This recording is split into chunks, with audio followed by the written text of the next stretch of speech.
Počkaj, tieto tepláky dám naspäť. Môžete.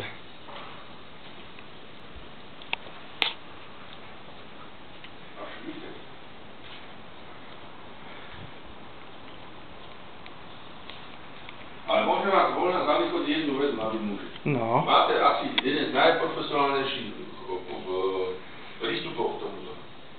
Prečo? To ale nehovorte. Ukážte, schováte sa mi teraz? Nech vás tam... Však čo ste boli s ostatnýma? Bože, kde kto to bol?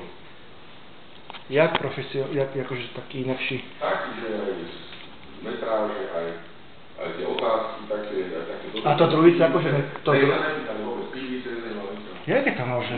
Pivnice a nepivnice a každý mali prístup auto, to ich zaujíma a... Však podstatné je bývanie, nie auto. To si tak myslíš. A to je zajímavé. A zvieratka, to je jasné. Ešte pán Zachar, schováte sa mi? Áno. Volakám. Áno. Však prvú radu je... nebudem hovoriť. Presne. Teraz poďte za mnou.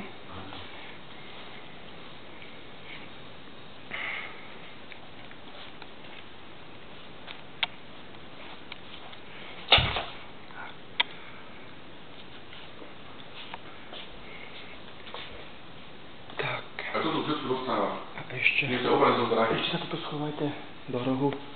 Nech to zoberiem. Ale nebojte sa o to, že vám to ukážem. Nemám ho kam dať ten obraz, veľký. Nemám to len steny dole.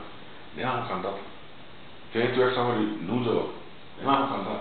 Viete sa, stať sa môže hocičo. Môže, ale nemám ho kam dať. Nemám. Dole tam plné, nemám ho kam dať.